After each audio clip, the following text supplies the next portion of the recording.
मैं समय हूँ। यदा यदा हि धर्मस्य ग्लानिर्भवति भारत अभ्युत्थानं धर्मस्य तदात्मानं सृजाम्यहम्। विनाशाय च धर्म संस्थापनार्थाय युगे युगे। तू स्वयं अपने दुखों का कारण है, फिर मुझसे प्रश्न क्यों करता है?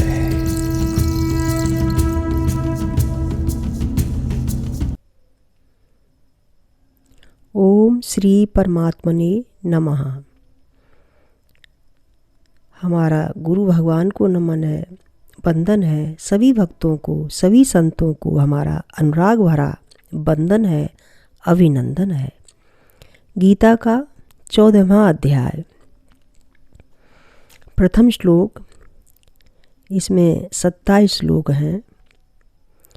प्रथम श्लोक है, परम भूयः प्रवक्ष्यामि ज्ञानानां ज्ञानम उत्तमम् यज्ञात्वा मुनयः सर्वे पराम सिद्धिमितो गताः।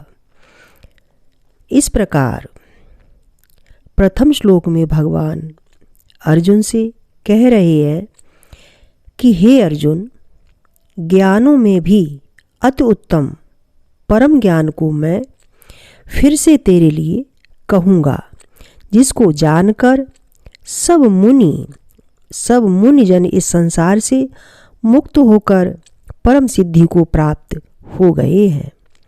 अब द्वितीय श्लोक में भगवान बता रहे हैं कि इस ज्ञान का आश्रय करके, अर्थात इस ज्ञान का सहारा लेकर, इस ज्ञान को अपने जीवन में धारण करके मेरे स्वरूप को प्राप्त हुए पुरुष सृष्टि के आदि में पुनः अर्थात दोबारा जन्म नहीं लेते हैं और प्रलय काल में व्याकुल भी नहीं होते हैं, क्योंकि उनकी दृष्टि में मुझ वासुदेव के सिवा कुछ है ही नहीं। और हे अर्जुन, मेरी महत ब्रह्मरूप प्रकृति अर्थात त्रिगुणमयी माया संपूर्ण भूतों की, जीवों की योनि है, अर्थात गर्भाधान का स्थान है।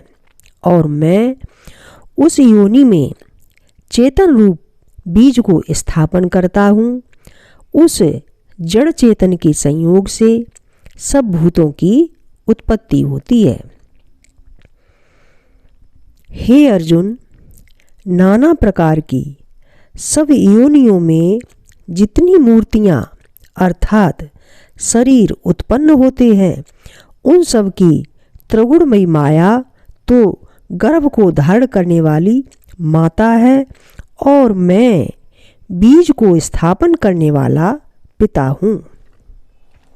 आगे भगवान बता रहे हैं कि हे अर्जुन, सत्वगुण, रजोगुण, तमोगुण, ये तीनों ही गुण प्रकृति से उत्पन्न अविनाशी जीवात्मा को शरीर में बांधते हैं और जीवन का ध्यान शरीर पर जाता है और जीव का ध्यान शरीर पर जाता है। हे निष्पाप अर्जुन, उन तीनों गुणों में सतोगुण निर्मल होने के कारण प्रकाश करने वाला और विकार रहित है। वह सुख के संबंध से और ज्ञान होने से अभिमान से बांधता है। अर्थात कहने का तात्पर्य कि सुख का अनुभव जीव को होता है और ज्ञान होता है, तो इससे जीव को अभिमान होने लगता, अभिमान से बंधता है। और हे अर्जुन, रजोगुण राग, कामना, आसक्ति से उत्पन्न होता है और यह रजोगुण जीवात्मा को कर्मों और उनके फल से बांधता है। और हे अर्जुन, सब देहाभिमानियों को मोहित करने वाला तमोगुण अज्ञान से उत्पन्न जानो। देह का अभिमान अज्ञानता ही है। वह इस जीवात्मा को प्रमाद, आलस्य, निद्रा से बांधता है।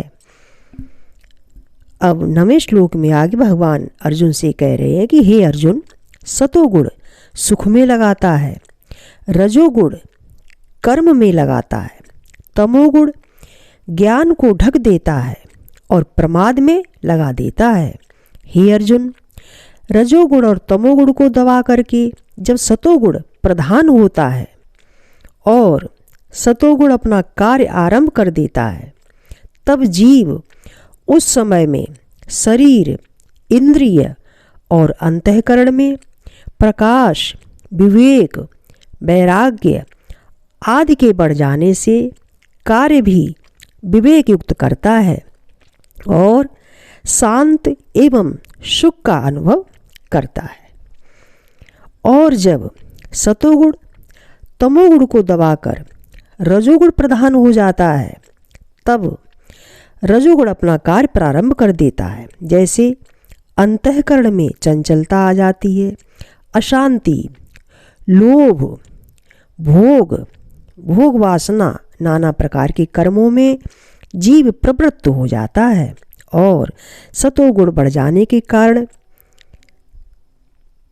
सतोगुण दब जाने के कारण विवेक, प्रकाश और शांति का अभाव हो जाता है, अर्थात रजोगुण प्रधान हो जाता है। और जीव जब सतोगुण रजोगुण को दबा करके जब तमोगुण प्रधान होता है, उस समय तमोगुण अपना कार्य प्रारंभ कर देता है, जिससे उस समय में अंतःकरण में मोह, प्रमाद, आलस्य आदि वृत्तियाँ विवेक शून्य अर्थात विवेक से रहित हो जाती हैं और जीव के ज्ञान को तमोगुण ढक देता है। अब 11वें श्लोक में भगवान बता रहे हैं कि जब देह में तथा अंतःकरण और इंद्रियों में चेतनता और विवेक शक्ति बढ़ रही होती है, उस समय जानना चाहिए कि सतोगुण बढ़ रहा है। और हे अर्जुन, जब रजोगुण बढ़ता है तब लोभ, प्रवृत्ति, स्वार्थ बुद्धि, कर्मों का सकाम भाव, अशांति, विषय भोगों की लालसा, ये सब उत्पन्न होते हैं। आगे भगवान बता रहे हैं कि हे अर्जुन, तमोगुण के बढ़ने पर अंतःकरण अप्रकाश अर्थात मलिनता, अंतःकरण में अप्रकाश फैल जाता, मलिनता फैल जाती है। कर्मों में आलस्य, प्रमाद, व्यर्थ चेष्टाएं, अंतःकरण में मोहनी वृत्तियाँ आदि उत्पन्न होती हैं। आगे 14वें श्लोक में भगवान अर्जुन को बता रहे हैं, कह रहे हैं कि जब यह मनुष्य बढ़ते हुए सतोगुण में मृत्यु को प्राप्त करता है, तब उत्तम कर्म करने वालों के निर्मल दिव्य स्वर्ग आदि लोकों को प्राप्त करता है। और जब यह मनुष्य रजोगुण बढ़ने पर मृत्यु को प्राप्त होता है, तब कर्मों की आसक्ति वाले मनुष्यों में उत्पन्न होता है। और जब तमोगुण बढ़ने पर मृत्यु होती है, तब कीट, पतंगा, पशु और मूढ़ योनि में उत्पन्न होता है। अब 16वें श्लोक में भगवान बता रहे हैं कि श्रेष्ठ कर्म का सात्विक सुख, ज्ञान, वैराग्य है। राजस का फल कर्म करना जो दुख का कारण बनती है। तामस का फल अज्ञान, मूढ़ता कहा गया है। सतोगुण से जब ज्ञान उत्पन्न होता है, रजोगुण से लोभ उत्पन्न होता है, तमोगुण से प्रमाद, मोह, अज्ञान उत्पन्न होता है। सतोगुण में स्थित रहने वाले पुरुष स्वर्ग आदि उच्च लोकों को जाते हैं। रजोगुण में राजस पुरुष मनुष्य लोक में रहते हैं। तमोगुण में जीव तामस पुरुष अधोगति में, कीट पशु योनि में रह करके नरक को प्राप्त होता है। अब 19वें श्लोक में भगवान बता रहे हैं कि जिस समय में जीव दृष्टा बन करके तीनों गुणों से ऊपर होकर के किसी को कर्ता नहीं देखता है, अर्थात तीनों गुणों से ऊपर उठ जाता है, अर्थात गुणातीत बन जाता है, किसी को भी कर्ता नहीं देखता है और तीनों गुणों से परे मुझ सच्चिदानंद घन परमात्मा को ही तत्व से जानता है, उस समय वह मेरे स्वरूप को ही प्राप्त हो जाता है। आगे 20वें श्लोक में भगवान बता रहे हैं कि यह पुरुष शरीर रूप से उत्पत्ति होने के कारण तीनों गुणों का उल्लंघन करता हुआ जन्म, मृत्यु, वृद्धावस्था और सब प्रकार के दुखों से मुक्त हुआ परमानंद को प्राप्त हो जाता है। अब आगे अर्जुन बोले भगवान से कि हे प्रभु, यह तीनों गुणों से अतीत हुआ पुरुष किन किन लक्षणों से युक्त होता है, किन आचरणों वाला होता है, तथा हे प्रभु, यह मनुष्य किस उपाय से इन तीनों गुणों से अतीत होता है।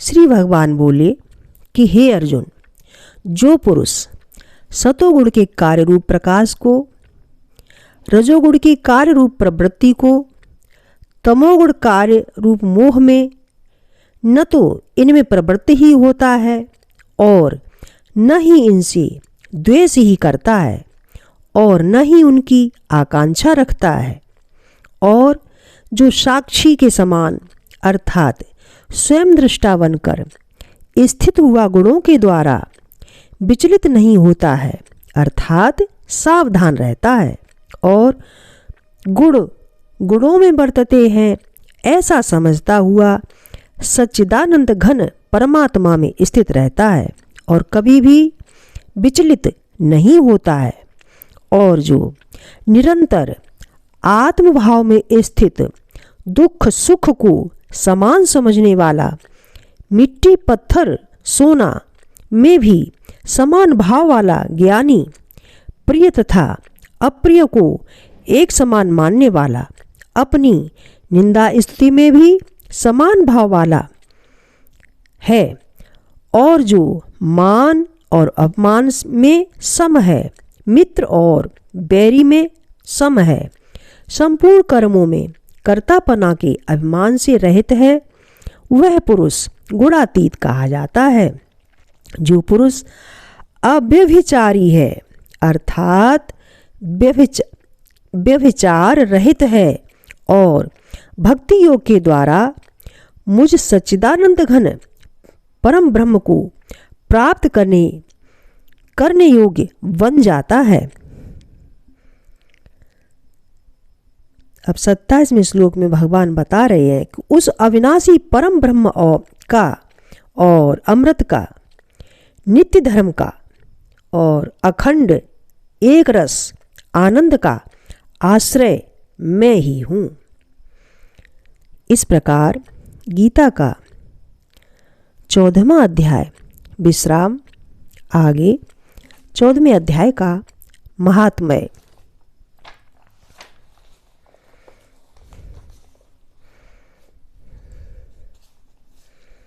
14वें अध्याय के महात्म्य में श्री महादेव जी कहते हैं कि हे पार्वती, अब मैं भवबंधन से छुटकारा पाने के साधनभूत 14वें अध्याय का महात्म्य बतलाता हूँ, तुम ध्यान दे करके सुनो।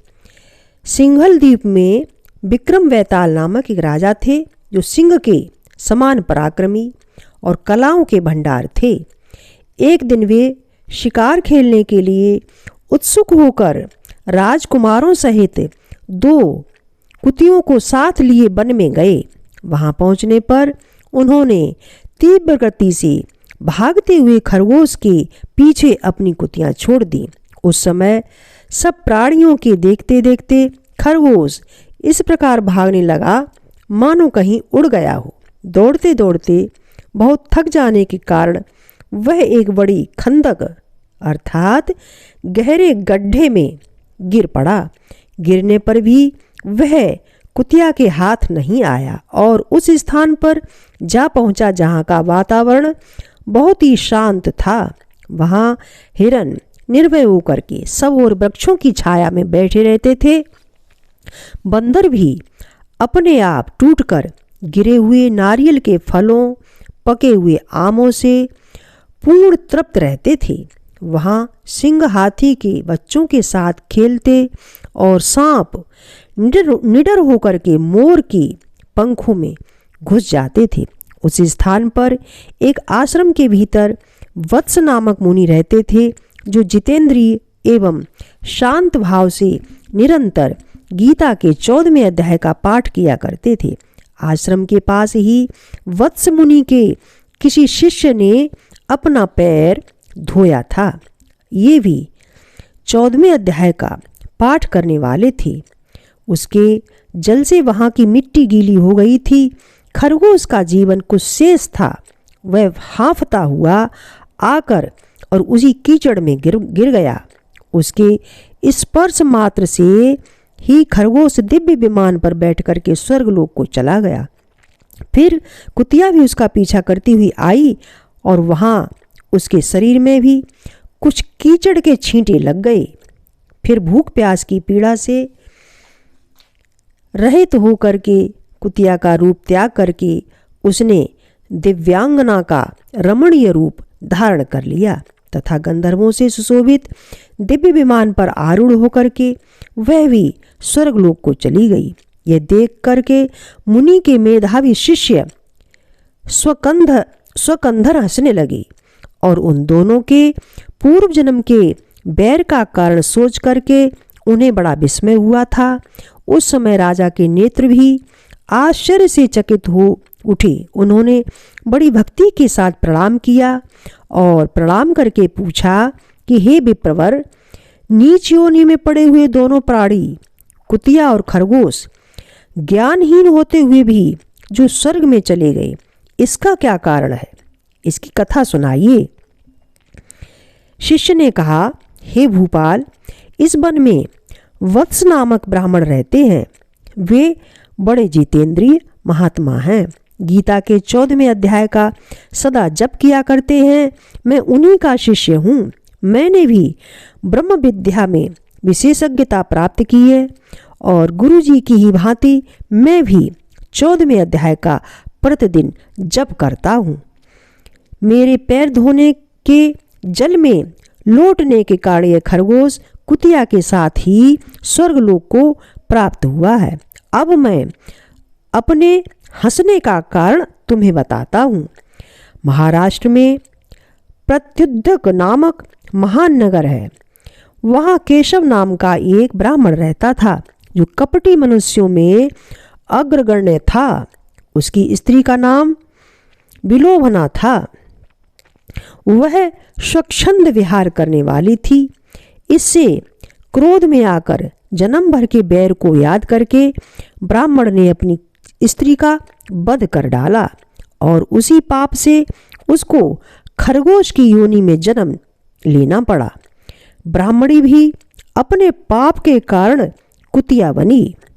और श्री महादेव जी कहते हैं कि यह सारी कथा सुनकर के श्रद्धालु राजा ने गीता के 14वें अध्याय का पाठ आरंभ कर दिया और इससे उन्हें परम गति की प्राप्ति हुई।